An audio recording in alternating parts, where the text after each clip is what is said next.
दरअसल ये जो वक्फ का संशोधन हुआ है ये पूरी तरह से संवैधानिक है और सही मायने में मानवीय यही है। मुसलमानों में 99% मुसलमानों के हित में है। 1% जरूर परेशान होंगे जो लोग वक्फ के ज़मीनों पे कब्जा करना चाहते हैं, जो वक्फ की हुई प्रॉपर्टी पर कब्जा करना चाहते हैं, उसके इनकम को लूटना चाहते हैं, अब लूट रहे हैं, उनके लिए तो निश्चित रूप से ये प्रॉब्लम की बात है।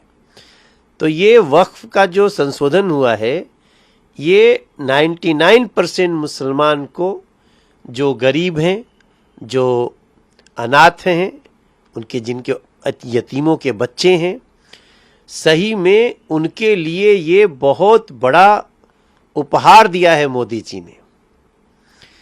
जो लोग इसका विरोध कर रहे हैं, आप ध्यान से देखिएगा, ये कौन लोग हैं जो विरोध कर रहे हैं? ये वही हैं जो वक्फ की बहुत बड़ी संपत्ति को पर्सनली यूज कर रहे हैं या उसको बेच दिया है किसी के गलत कागज बना करके, तो उनको तो परेशानी होनी है। हालांकि एक बात और मैं बता दूं कि ये आज जो बिल पास हुआ 2-4 दिन में जब महामहिम राष्ट्रपति जी के हाथों साइन हो जाएगा, जब ये बिल बन जाएगा उस दिन से लागू होगा। लेकिन जिन संपत्तियों पे केस चल रहा है, डिस्प्यूट है, उसको ठीक करने में ये बिल काम भी आएगा। तो जो लोग सही मायने में वक्फ की संपत्ति के इनकम का, उसके राजस्व का, रेवेन्यू का लाभ गरीब मुसलमानों को, मुसलमान कम्युनिटी को देना चाहते हैं, उनको तो कोई प्रॉब्लम है नहीं।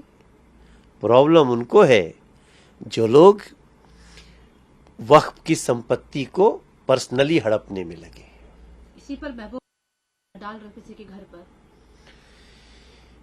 डकैती जो लोग डाल रहे थे मुसलमानों के, गरीबों के घर पे, उसको रोकने का काम ये बिल करेगा। मैं तो इस देश के प्रत्येक मुस्लिम भाई बहन से बोलूंगा कि ये जो कुछ चंद नेता हैं जो आपको भ्रमित करके, सिर्फ आपका वोट लेने के लिए आपको भ्रमित करते हैं, क्या 40 लाख एकड़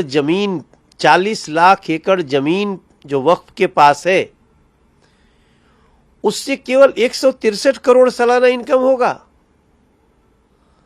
आप सोच के देखिए कि जिस जमीन की कीमत लगभग, अगर सही पैसों में देखा जाए तो ये बहुत बड़ी संपत्ति है, उसका 1% भी अगर इनकम आता है जो कि मुसलमान गरीबों के, अनाथों के, उन्हीं के लिए वक्फ का फायदा होना चाहिए, क्या उनको हो रहा है?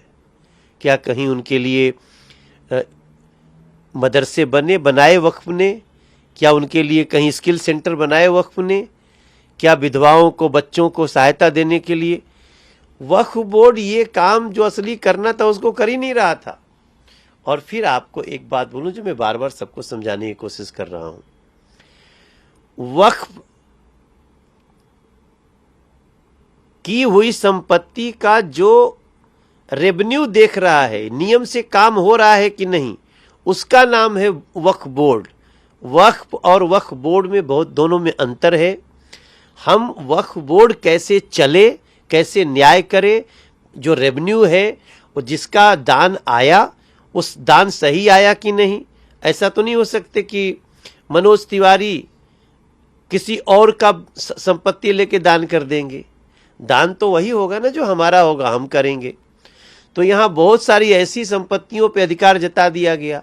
अब आप कहेंगे, वक्फ कहेगा कि ये पार्लियामेंट वक्फ बोर्ड की है, ये राष्ट्रपति भवन वक्फ बोर्ड का है। किसने दे दिया आपको? कैसे दे दिया आपको? आप चौराहे पे मस्जिद बनाए कह दीजिए ये चौराहा वक्फ का है।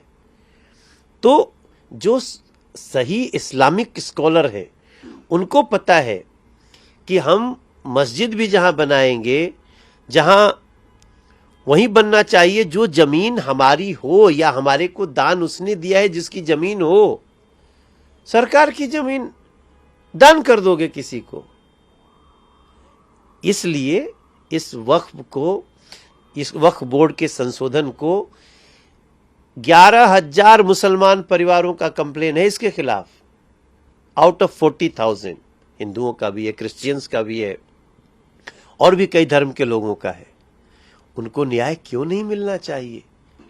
ये सोनिया जी हैं, राहुल जी हैं, कांग्रेस है, सपा है, और भी जो लोग हैं, इन लोगों को ये नहीं समझ में आ रहा है कि आपको कोई भी संपत्ति वक्फ की बताने के पहले आपको उसका प्रमाण देना चाहिए।